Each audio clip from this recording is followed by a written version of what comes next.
요즘 코로나 팬데믹으로 전염병으로 우리가 참 비대면으로 온라인으로 이렇게 예배를 드리고 있죠. 각자의 자리에서 흩어진 자리에서 한 마음으로 우리는 이렇게 예배하고 있습니다. 온라인 예배, 이 비대면 예배의 장점도 있을 거예요. 예배를 드리면 어디에서나 장소의 구애를 받지 않고 특별히 어떤 일이 있을 때에도 장소의 구애를 받지 않고 예배를 드릴 수 있다는 장점이 또 있을 것이고, 또 사람의 구애를 받지 않고 누구의 눈치를 보지 않고 예배를 드릴 수 있다는 또 장점이 있을 것입니다. 그런데 또 한편으로 보면 함께 예배할 때에 느끼는 어떤 그런 감격, 우리가 함께 대면 예배로 또 이렇게 함께 모여서 예배 드릴 때 또 그 예배가 주는 감격과 감동이 있거든요. 그 감격이나 또 더 집중하여 예배를 드리는 그런 마음들은 좀 떨어지지 않나, 이런 생각도 해보게 됩니다. 사람마다 조금 차이는 있겠지만, 그리고 조금 처음 우리가 비대면 온라인 예배를 드릴 때보다 익숙해져서 좀 덜할지는 모르겠지만 굉장히 어색한, 집에서 예배 온라인 영상을 보면서 예배를 드리는 게 참 어색하고, 대면으로 모여 예배를 드릴 때보다 집중하기가 좀 어렵지 않나, 이런 생각을 해보게 됐습니다. 그래서 요즘에 예배를 생각하면 우리가 더욱 마음을 다잡아야 하고 마음을 집중하고 예배를 드려야 한다는 그런 또 마음을 집중하여 예배를 드려야 한다는 그런 마음을 갖게 되는 요즘입니다. 코로나라고 하는 특수한 상황에서 우리가 선한 뜻을 가지고 우리가 선택한 이러한 방법이지만, 자칫하면 우리의 몸은 편할지 몰라도 우리의 중심에서는 예배를 소홀히 여길 수 있는 그런 여지가 좀 있을 수도 있고, 하나님과의 관계가 멀어지게 되는 것은 아닌가 하는 생각에 우리 교회 또 우리 성도들을 위해서 더 기도하게 되는 그런 시간을 보내고 있어요. 이럴 때 우리는 우리 자신의 믿음을 한번 점검해 보면 좋겠습니다. 나는 예배에 대한 간절함이 있는가? 예배를 대하는 나의 마음의 자세는 어떠한가? 매일의 삶에서 예배하는 삶을 살면서 나는 하나님과의 관계를 잘 유지하고 있는가? 이런 것들을 좀 우리가 점검해 보면 좋겠습니다. 한번 우리 자신에게 물어보고 점검해 보는 시간들이 되었으면 좋겠어요. 그래서 더욱 하나님께 우리의 마음의 자세와 태도를 정말 더 간절함으로 또 바르게 세워서 주님 앞에 나아가는, 다시 한번 그렇게 세워가는 시간들이 되면 좋겠습니다. 저도 순간순간 내가 하나님을 인식하고 살고 있는가? 그렇게 예배의 삶으로 살고 있는가? 그렇게 깊이 고민하게 되는 순간들이 있습니다. 여러분은 어떠세요? 하나님은 우리에게 관심이 많으세요. 관심이 아주 많으세요. 특히 우리의 예배에 관심이 많으세요. 예배는 하나님과의 관계이기 때문이에요. 그래서 다시 말하면 하나님은 하나님께 예배드리는 그 예배자에게 관심이 많으세요. 오늘 본문은 하나님께서 관심이 있으신 그 믿음으로 드리는 예배, 그 예배자의 삶과 모습을 어떻게 말씀하고 있는가, 우리가 한번 살펴보면서 우리의 믿음을 다시 한번, 우리의 예배를 다시 한번, 예배자로서 살아가는 우리의 삶을 다시 한번 세워가면 좋겠습니다. 먼저 히브리서 11장 4절입니다. 제가 읽겠습니다. 믿음으로 아벨은 가인보다 더 나은 제사를 하나님께 드림으로 의로운 자라 하시는 증거를 얻었으니 하나님이 그 예물에 대하여 증언하심이라. 그가 죽었으나 그 믿음으로서 지금도 말하느니라. 여러분, 우리에게 예배가 왜 중요합니까? 우리는 예배를 어떻게 생각하고 있습니까? 예배가 참 중요하죠. 당연한 얘기죠. 근데 오늘 본문은 어떻게 말하고 있냐는 거예요. 우리에게 예배가 중요해요. 믿음으로 드리는 예배가 중요해요. 왜냐하면 하나님께서 그것을 중요하게 여기시기 때문이에요. 방금 읽은 히브리서 11장은 우리가 주일학교 때부터 우리가 유명하게 잘 알고 있어요. 뭐라고 알고 있냐면 믿음장이에요. 믿음장. 히브리서 11장 우리 주일학교에서 믿음장이라고 배웠어요. 유명하죠. 히브리서 11장은 믿음이 무엇인가, 믿음으로 산다는 것이 어떤 것인가를 설명하고 있는데, 믿음으로 산다는 것이 어떤 것인가를 설명하면서 믿음의 선진들의 모습을 열거하고 있는데, 그 첫 번째가 누구였냐면 아벨이라는 거예요. 믿음의 첫 주제로 등장하는 것이 아벨이 믿음으로 드린 제사, 오늘 우리에게 적용해 보면 예배인 거예요. 이걸 우리는 눈여겨봐야 돼요. 우리 관심 있게 보아야 됩니다. 믿음의 선진들을 이야기하면서 가장 먼저 이야기하고 있는 주제가 뭐냐면 예배라는 거예요. 예배는 성도의 삶, 믿음의 삶의 기초가 돼요. 제일 가는 우선순위이고 가장 중요한 핵심이에요. 그래서 우리는 하나님께 드리는 우리의 예배를 귀하게 여겨야 합니다. 잠시 뒤에도 또 설명하겠지만 우리가 자주 말하는 것처럼 삶의 예배가 우리에게 중요합니다. 매일 모든 삶의 자리에서 예배하는 것처럼 살아가는 일이 중요하죠. 하나님의 주권을 인정하고 하나님의 뜻을 따라 하나님과 사귀어 살면서 한 사람의 그리스도인으로 사는 것이 중요합니다. 그런데 그렇게 중요한 삶의 예배를 가능하게 하는 힘이 어디에서 오느냐는 거예요. 우리가 이렇게 정한 시간, 정한 마음으로 하나님께 집중하며 교제하는 이 예배, 함께 또는 홀로 드리는 이 예배를 통하여 우리의 매일의 삶을 예배로 살아낼 힘을 여기서 얻는 것이죠. 한 주를 출발하는 거예요, 여기서. 이 예배, 정한 시간, 정한 마음으로 하나님과 집중하여 교제하여 드리는 이 예배가 한 주간 우리가 믿음으로 살아갈 힘을 얻는 그 출발점이 된다는 것입니다. 여러분, 주일 하루만 주의 날입니까? 일주일 모두가 주의 날입니까? 모두가 주의 날이죠. 그러나 우리가 그 안식의 정신을 받아서 주일에 정한 시간에 정한 마음으로 함께 공적으로 함께 예배하고 그 안식하는 그 여러 가지 이유들 가운데 중요한 한 가지는 이렇게 안식으로 하나님의 창조의 질서에 참여하고 하나님과 교제하면서 하나님 앞에 살아가는 이 우리의 영적인 감각을 이 시간을 통해서 우리가 유지해 나가는 거예요. 그리고 그 마음을 가지고 세상으로 나아가서 세상을 거스르며 하나님의 뜻 가운데 살아가도록 오늘 이 예배를 통해서 우리는 그 힘을 얻는 것입니다. 그래서 안식 없는, 주일 없는, 그 예배가 없는 주중은 뿌리가 없는 것과 같고, 또 주중에 삶이 없는 주일은 모양만 남아있는 것과 같은 것이죠. 하나님과 교제하고 예배하는 이 시간, 이 자리에서 우리 안에 아무런 일도 일어나지 않는데 우리가 삶의 자리를 어떻게 나아갈 수 있습니까? 나아가서 무슨 일을 어떻게 할 수 있습니까? 또 우리가 삶에서 세상을 거스르며 믿음으로 살아가는 그 분투하는 힘겨운 싸움이 없는데 하나님의 나라를 선포하고 주님과 깊이 교제하는 이 시간을 우리가 어떻게 간절히 사모할 수 있겠습니까? 예전에 결혼 전에 제가 부교육자로 사역할 때 여름 휴가를 주일을 이렇게 껴서 여름 휴가를 주셨어요. 그러면 제가 다른 교회는 어떻게 예배를 드리나 한번 다녀올 수 있는 그런 기회가 있었거든요. 그래서 한 번씩 다른 교회들을 이렇게 참석하면서 예배를 드리고 주중 예배도 드려보고 주일 예배도 드려보고 이랬던 경험이 있습니다. 한 번은 청년이 많이 모인다는 어떤 교회 예배를 드리러 갔어요. 그 교회 금요 예배도 가고 주일 예배도 제가 드리러 갔어요. 주일 예배, 금요 예배에 자리가 가득했어요. 막 줄 서서 들어가고 막 이랬거든요, 청년들이.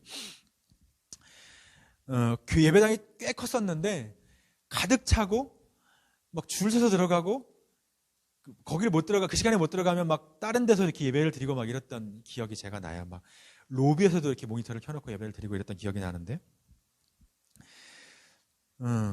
하루는 제가 금요일 날도 생각보다 일찍 갔어요. 일찍 갔는데 그래서 시간이 좀 남아서 그 교회 앞에 카페에서 잠깐 커피를 마시고 기다리고 있는데 그 교회 청년들인 것 같아요. 한 무리가 이렇게 테이블에 앉아서 그 차를 마시면서 이 교제를 하다가 갑자기 누구한테 전화가 온 거예요. 전화를 딱 봤더니 그러냐고, 진짜 그러냐고, 알았다고, 빨리 가겠다고 막 그래서 일하기 일어나는 거예요. 그러면서 거기 한 무리의 청년들에게 지금 자리 없다고, 빨리 가야 된다고 그러면서 막 움직여서 가는 거예요. 그 얘기를 제가 듣고 나도 자리 못 찾겠다 싶어서 얼른 자리를 정리하고 막 일어나서 갔어요. 그 예배당에 들어갔더니 이제 막 청년들이 직장 끝나고 바로 온 것 같아요. 직장 끝나고 바로 오고 또 학교에 갔다가 바로 오고 막 이런 모습들로 예배를 드리러 막 왔어요. 그러면서 그 중간에 막 이제 예배를 드려 들어가는데 어떤 청년이 리더인가 봐요. 그 리더인지 이제 막 통로 전화를 하는 거예요. 막 통로 전화를 하면서 막 소원을 들어요. 여기라고, 빨리 오라고, 이쪽으로 오라고. 막 청년들을 부르는 거예요. 사람들을 부르면서 이쪽으로 오라고. 그렇게 모아서 함께 모여서 막 예배를 드리는 거예요. 찬양할 때 열심히 찬양하고 말씀 열심히 듣고 기도도 열심히 하는 모습들을 제가 보았어요. 그 몇 가지 모습들 중에 제 마음에 도전을 주었던 것이 있는데 금요 예배를 드리는 그 시간이었는데 찬양할 때 신나게 열심히 찬양하던 청년들이 기도 시간이 되면 기도하다 그렇게 울면서 기도를 해요. 꼭 울어야 뭐 은혜를 받았다 이런 건 아니지만 그만큼 간절한 마음이 제 안에 느껴졌어요. 제가 이렇게 기도하다 저는 기도하다 말고 옆에를 이렇게 쳐다보면서 옆에를 봤는데 그렇게 간절히 기도하는 마음이 느껴지는 거예요. 어떤 사람은 자기 자리 앞에 휴지가 막 수북히 쌓여 있도록 울면서 기도하는 걸 제가 봤어요. 그렇게 간절히 눈물로 기도하는 모습도 봤어요. 예배 끝에 긴 시간 기도를 하는 이렇게 시간들이 있었는데 이제 함께 우리 끝에 긴 시간 함께 기도하겠습니다. 이렇게 기도하고 불이 탁 꺼지니까 청년들이 막 나가는 거예요. 그 예배당 앞에 예배당 앞에 그렇게 모여서 그렇게 열심히 기도하는 모습들을 봤어요. 손을 들고 막 기도하고 간절하게 기도하는 모습을 제가 봤어요. 자리에서 일어나 기도하기도 하고 또 그 자리 옆에 무릎 꿇고 기도하기도 하고 강단 앞에 나가서 무릎 꿇고 앉아서 기도하면서 그 기도하는 청년들의 모습을 제가 보았습니다. 근데 그러면서 제가 뭘 느꼈냐면 그 기도하는 모습들을 보면서 그들의 복장과 그들의 차림과 그 예배를 사모하여 나오는 그들의 모습을 보면서 매일의 삶을 믿음으로 분투하여 살고 그 삶을 가지고 그 예배 시간에 간절함으로 주님께 나와 그 마음을 가지고 나오는 거예요. 어떻게 아느냐? 뭐 사실 그들의 삶을 제가 잘 모르니까 모르죠. 그런데 그냥 예배로 나오는 그들의 모습 속에서 그 모습이 느껴지는 거예요. 우리 연약함도 때로는 고통과 고난의 자리도 감사의 제목도 모두 주님 앞에 가지고 나오는 거예요. 그리고 그 안에서 주시는 위로와 소망과 기쁨을 가지고 다시 삶의 자리로 나아가는 것이죠. 여러분, 오늘 우리는 어떻게 예배하고 있습니까? 오늘 우리도 믿음으로 예배하고 예배로 다시 일어서는 은혜가 우리 안에 있었으면 좋겠습니다. 믿음으로 우리의 삶의 자리에서 분투하며 살아가고 또 그 마음을 가지고 주님 앞에 간절함으로 나와서 이 한 시간 주시는 위로와 소망을 가지고 예배하는 거예요. 제가 이 예배에서 오늘 설교 준비하다가 어떤 자료를 영상으로 찾아보다가 어떤 분이 그런 얘기하는 거 들었어요. 어떤 분의 칠순잔치에 갔는데 그 칠순잔치에서 그 할머님께서 이제 모인 사람들 가운데 그런 얘기를 하더라는 거예요. 본인이 젊었을 때 일찍 남편과 사별하고 홀로 이렇게 지금까지 지내왔는데 그 남편분이 사별하시기 전에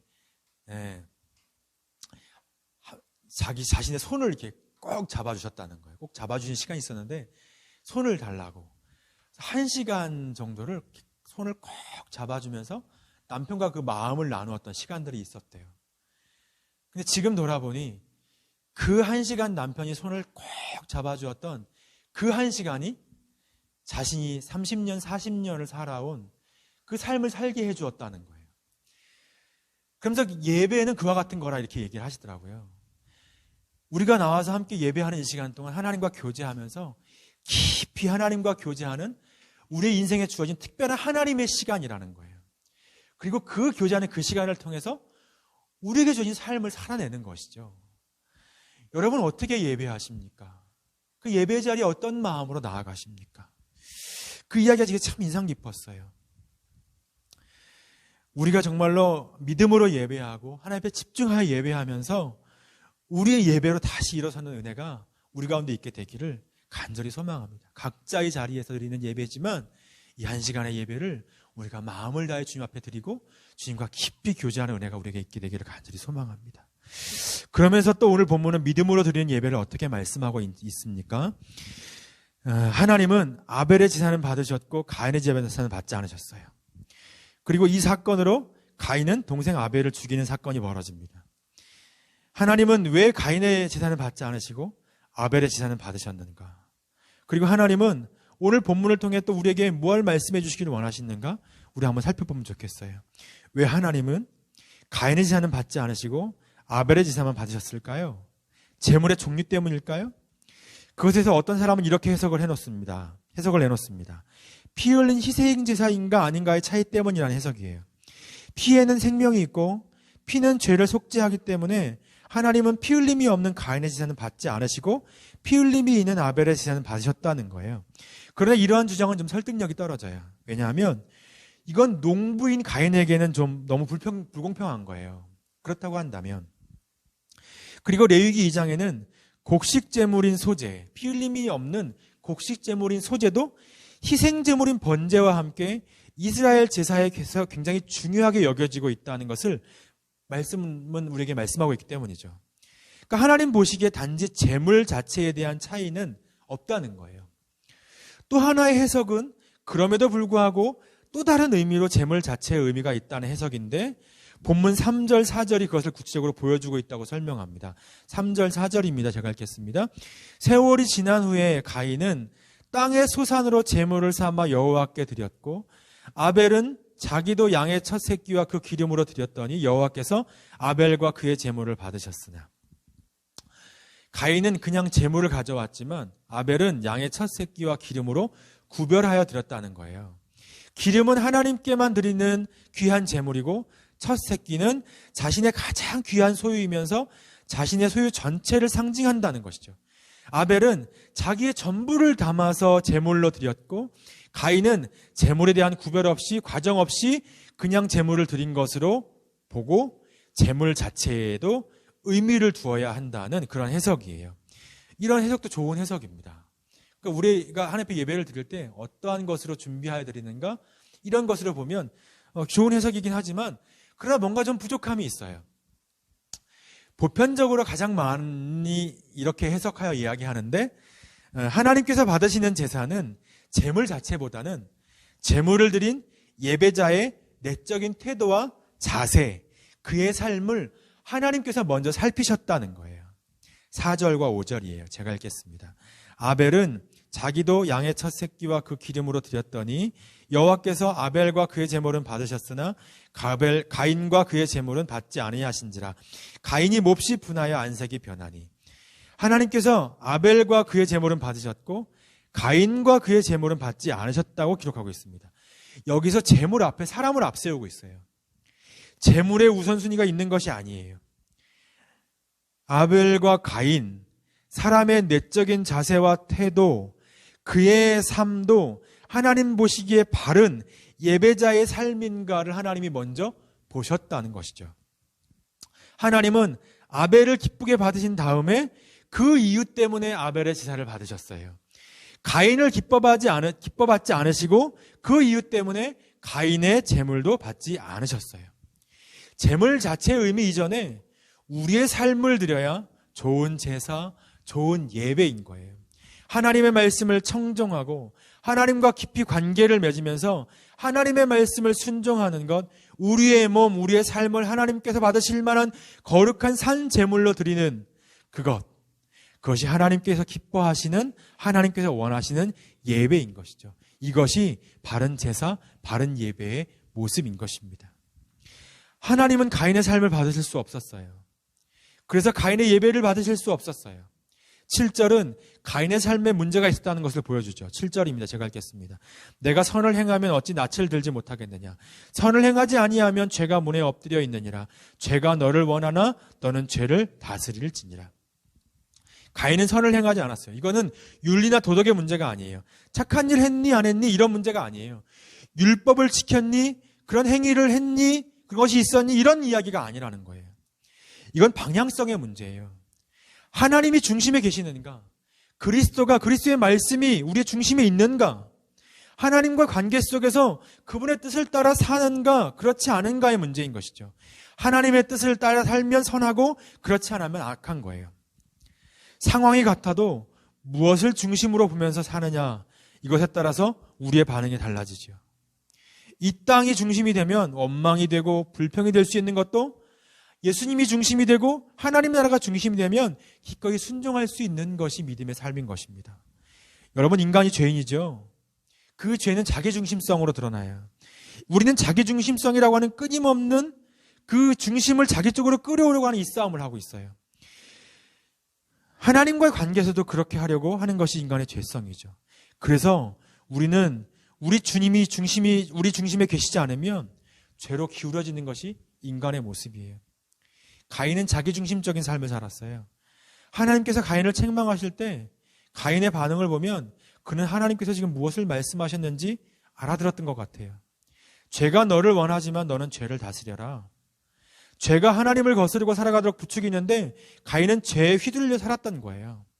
삶의 방향이 하나님께 향하지 않았고 하나님의 말씀에 귀 기울이지 않았고 하나님과 바른 관계를 맺는 것에 관심이 없었고 하나님과 관계를 맺으려 하지 않는데 하나님이 어떻게 그의 제사를 받으실 수 있겠습니까?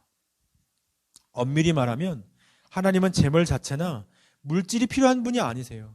하나님이 온 땅의 주인이시고 창조주시고 하나님은 영이신데 하나님이 고기가 필요하시겠어요? 하나님이 곡식이 필요하시겠어요? 하나님이 돈이 필요하시겠어요?